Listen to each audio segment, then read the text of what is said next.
Hi, Josh. We're here with a brand new game, Timberborn. This game has only been released for a short amount of time as of the time I'm playing this. It's still in early access, so fair warning. We are going to get right into a new game, and we're going to start with the folk tales. They are easygoing but hardworking. Folk tales are expert farmers, which is really going to help us out. They respect nature and it rewards them with plentiful bounties. Their motto: comfort, food, and sturdy wood. A little odd, but okay. We are going to pick just a random map. I've never played this before. I've seen a couple of different YouTubers play it, but I don't really know anything about the maps. So we're going to go with the, I guess, lakes. It's a big map. It's 256 by 256. They recommend plains for a starter, but you know that we don't take it easy on ourselves. See season 1 of Surviving Mars. We are just going to play on normal, though. We don't want to kill ourselves for our very first run. Uh, Humans did not make it, and neither will you. Jesus. Your settlement starts with scarce resources. Droughts are severe and become worse over time. Yeah, I don't know about that. But look at easy. Still learning, want a relaxed city building experience. Settlement starts with abundant supply. Beavers consume less food and water. Droughts are rare and short. I don't think we're going to do that. We're just going to go normal. We do want a challenge. Our settlement starts with moderate resources. Droughts are mild at the beginning but intensify over time. That'll give us a chance to get started, and then it will start to really hit us. So let's give this a shot. Let's just go. So if you don't know anything about this game, it is a city builder, but humanity has died out, gone extinct, and they warmed up the world a little too much, and now there are frequent droughts. So it's not only a resource management game, it's a water management game, because the water will just go away.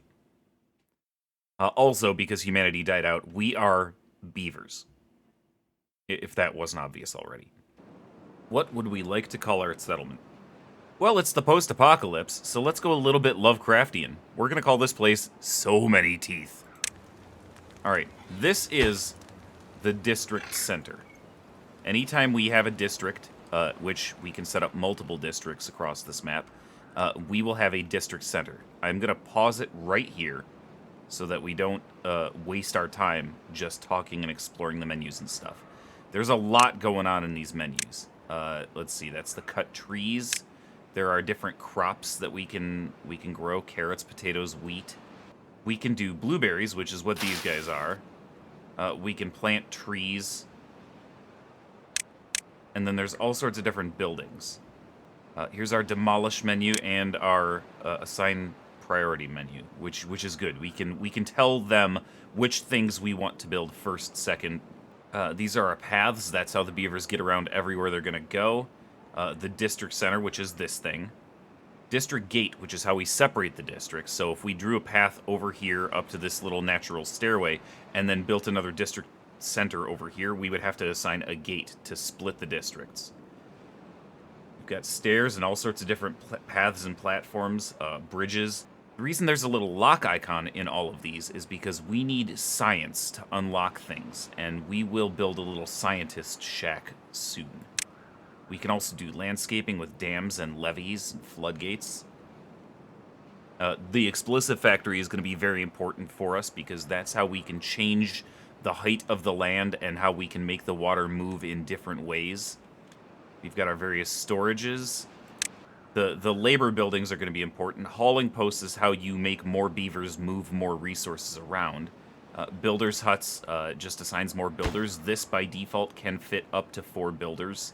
The distribution post and the drop-off point are how we are going to move things from district to district, back and forth. You have to build this gigantic distribution post at the outgoing place, and then a drop-off point at one of the incoming places. And then you have to tell it what you want to move and how much of it you want to move.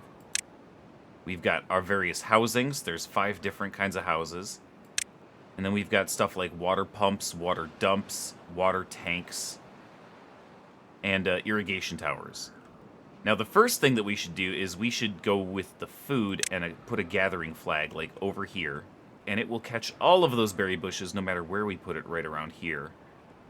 I think we're going to just put it right up here in the corner, kind of out of the way. And then we need to build ourselves a path over to it. There we go. All right, we've got a path out to there, and this is, I believe, free. It just requires a worker to build it. It doesn't require any resources. And I think we are also going to build ourselves a path over here, this little natural stairway, and then we will build ourselves a couple of lumberjacks things over here, which is under wood. There we go, lumberjack flag. Let's just place like 2 of those. We'll get 2 guys chopping those. And actually, you know what? We should probably have 2 guys on the gathering. All right. Let's go over the rest of this real quick. We've got farmhouse, which can grow actual crops instead of just picking berries. We've got the grill to grill potatoes so that they have more nutrition. There's a grist mill, which turns wheat into flour, and then there's a bakery that turns the flour into bread. And there's also beehives, which allow us to grow crops a little bit faster. In the wood tree, there's the lumber mill, which turns logs into planks. The forester, which allows us to replant trees. There's a gear workshop, which allows us to build more complicated buildings. A paper mill, which allows us to turn, I believe, planks into paper, note logs into paper. And we can use the paper for a lot of other advanced goods. And then a printing press, which means we can turn paper into books. We've got metal, so we can do a scavenger flag. Let me see if I can find any metal to show you. There are ruins from the old world around somewhere. There's one. So this is just an old building that's all overgrown. And it's just metal. It's full of metal. And so we can use this scavenger flag to get that metal. And then the shredder to turn it into blocks of metal. There's all sorts of different power options and little power shafts that we can use to move the power around. There's our little science guy. We are going to absolutely need an inventor, so we're just going to put one down there. That'll be our first building. And then there's leisure stuff. There's the campfire, the rooftop terrace, a temple, and a carousel. We've got decorations, all sorts of various decorations that we can add, and there's a few monuments. And I left the tutorial on because I've never played this before, so we're just going to go through that real quick. Okay, I'm going to unpause it now, and I believe I can just speed that up. You guys done building that? Okay. There we go. We have built our lumberjack flags. We have connected our lumberjack flags, and we need to... Oh, right! We need to mark those trees for cutting. I did forget about that. Alright, let's just go... This whole area needs to be marked for cutting. Oh, yeah, and then we, of course, absolutely need water. So, you may notice that the ground is 2 different colors. And that's because this ground right here is hydrated by the river. And this ground is not. So we can grow trees and crops over here. But we cannot grow anything over here unless we hydrate it. When the water dries out for the season, for the dry season, which is what this indicates, when it starts to dry out, all of this ground will dry up as well. So we are going to need to build like a dam or a levee or something somewhere downriver to hold the water in. There is this nice wide little river junction here, which is fantastic. That can be a good reservoir of water for us. There are also these little things. These are just barriers. They're just natural crap that built up and stopped the water. If we destroy that with, if we bring beavers over there and tell them to destroy that, the water will flow down here and make its way down, and more stuff will get hydrated. We can end up with a little lake over here, which will be super helpful for hydrating all of this land. Now, the reason I mention the hydration right now is because this is telling us to build water pumps, which we are going to need to do. And you notice these take up space on the land. All the buildings obviously take up space on land, but we want to try to keep the majority of our buildings over here on the unhydrated land so that we can leave all of the hydrated land for trees and crops. But for now, we need to build a couple of these guys. And I think I'm just going to build 2 of them right here. And then we will build a path over to them. And we will go to the priority tool and mark these guys as high priority. Like, I know you guys are chopping trees and gathering food, but those are very, very important. The other thing that we need beyond that is water tanks. So we're gonna make a little road over here and pile up a whole bunch of water tanks. There we go. All right, let's get back to the speed run. Watch these guys just fly back and forth along these paths. And we'll get these built, and then we'll get these built. Let me slow that down a little so we can actually see them moving instead of watching them jump back and forth on the path.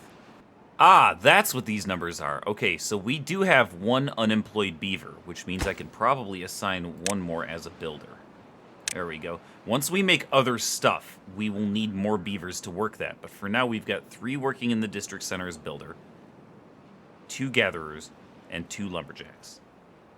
I believe there's something in here about telling the beavers how often they're allowed to sleep or something. Oh, it's right up here in the corner. So right now, they are set to work for 16 hours, which means for 8 hours, they'll be sleeping.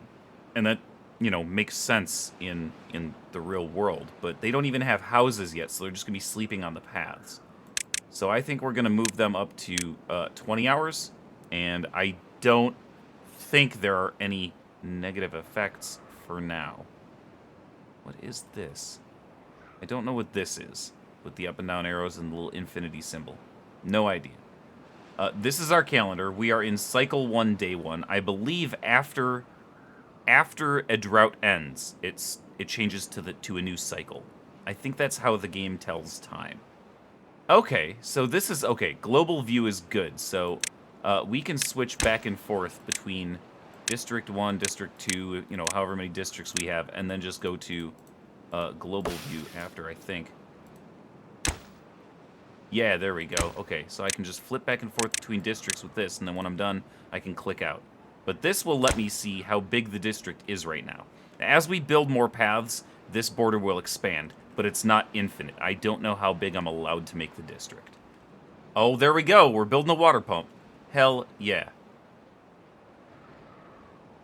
Now what do you need? Build gatherer flag. Already did that. Build a farmhouse. That makes sense. I think I'm going to build the farmhouse right here. Everything gets a little bit crowded kind of in the early game, but I'm trying to minimize how much of the hydrated land I'm wasting. So I'll put the farmhouse right there. And we'll let these guys get to work. I'm going to make this number 2 priority. So even more so than, you know what, we're going to build one of these also. We're going to build 1 water tank. Right now, we only have 11 beavers, so hopefully 1 water tank will be enough to satisfy the beavers. Oh, hey, and one of our children grew up and immediately went to work in the water pump. That's fantastic. That means we don't even need to unassign one of the builders. Now, here's when you know that there's something going on with the beavers. They will get little yellow symbols for either water or hunger or whatever else over their heads. Oh, May May, are you thirsty? Go get some water, baby. And Kajaki, are you escorting this young child? Are you the supervisor or maybe the guardian? Oh, I love that all of the beavers have names. It's adorable. Now hold up. You. What's your name? What's your name? Itamol? You dropped off a log at that other water pump, but you didn't go into the completed water pump and get yourself some water. Why are you dehydrating yourself, buddy? Why are you making yourself thirstier than you need to be? Look, you were right here. You could have just gone in here and gotten some water. There is water in there. Why are you not drinking when you are thirsty? I love this. It's so cute to watch them walk around just carrying logs and stuff. These guys are so cute. I love this. Little beaver tails waggling back and forth. How fucking cute is this game? There you go. See? See, Itamol? That's what you could have done. Who's this? What's your name? Grisha, you're smart. You're the smart one. Good job. Oh, are you building it? Thank you. You're amazing. Okay, now I'm gonna go in here and I'm gonna bring this back down to 2 workers. Wait a minute. Inimal's one of our workers. That explains why he was hauling logs, but like it doesn't explain why he wasn't drinking. And it's night again already. So I like the day-night cycle, but it gets a little dark. And I just went through the settings menu, and it does not appear to have any brightness options. Now, I don't know if that was like a designer choice, like they decided that they wanted this to be a little bit dark all the time, or if that's just because the game's still in early access, and, you know, they're still figuring things out. Hey, they just finished that water barrel. Or water tank. Well, that's fantastic. And now the guys who work over here, they're going to bring the water over to the water tanks. And these do have a little bit of internal storage, 15 each. But this has 30. So with just like half of the footprint of one of these can hold twice as much, which is fantastic. And this will really help us during drought season.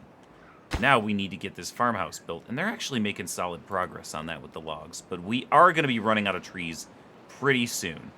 So we're going to have to, I don't know, make a path up here to these birch trees, or down here to this stand. I think we might do that. Okay, I have built a path down here. I have built a little lumber flag, and I have set all of these trees to be chopped. So whenever one of these 3 children grow up, they will become employed down here at this lumberjack flag, and they will go chop those. For now, though, we are chopping pine. Also, I didn't point out, the different tree types have different growth times and different yields. So the birch trees grow the fastest, but they only give you 1 log. The pine trees are next. They take a little bit longer, but they do give more resources. And then there are also maple. I don't know if there are even any maple just naturally on the map. But there are maple trees that take longer and have the best yield. Oh hey, there's a ruin right up here. That's not that far away. We could just build a bridge right over here and head up there for that. We will probably have to build a district for that because that is farther away than I'm sure this district center can handle. But it's good to know that, look at that. We've got a nice lake over here with a little bit of deep water on this end, which means it can retain some decent water. And where's this water originate? There we go. There's the beginning of the river up here at the top of the map. Hey, a child grew up. Are you employed now? Unemployed. Why? Oh, because this isn't built. I would really like one of you guys to build this. How about I just make that highest priority? Yeah, there you go. You're gonna go build that. And that unemployed should change to 0 immediately. There you go. And he's employed. Alright. Jalvad, go chop some birch trees. Bring us more lumber. We need to get this farmhouse built. Hey, shit, it's almost done. That's fantastic. As soon as this is done, I am fairly sure the tutorial is going to tell me to plant some crops. So we'll need to do that. And I think we will just... Yeah, there we go. Continue. Crops need to be planted on irrigated land. Yeah, and it wants us to plant 70 carrots. Holy shit. I think that we're just going to set, like, a huge area to carrots. I have no... Oh, apparently that was 70 carrots. Damn. Alright. What's next? Well, all the buildings you've placed have some storage. They will fill up quickly. Ah! We need to build a log pile for our lumber. A small warehouse for, like, everything, generalized goods. And a small water tank. It wants 3. So, I think we're going to make you guys slightly more important. I'm not going to make them top priority, but I'll make them slightly more important. Because I don't think we have anything right now that is top priority, so they'll focus on that. But we also need to build a log pile, which I think we will probably just stick right here next to the district center. And then we'll build a small warehouse, let's say, right across from the log pile. One of the cool things about this game is that it has verticality built in. So, like, we could build another one right there on top of it. And we can make, basically, little beaver skyscrapers. This city can get real tall, real fast. As long as we have stairways and paths that lead to all the doors, we can make some really amazing structures. So I'm really, really looking forward to that. All right, now this icon right here indicates that that water was full, which is a really good feeling. Anytime I see that icon, I'm going to be happy because it means that these guys have a little bit of protection from the drought season.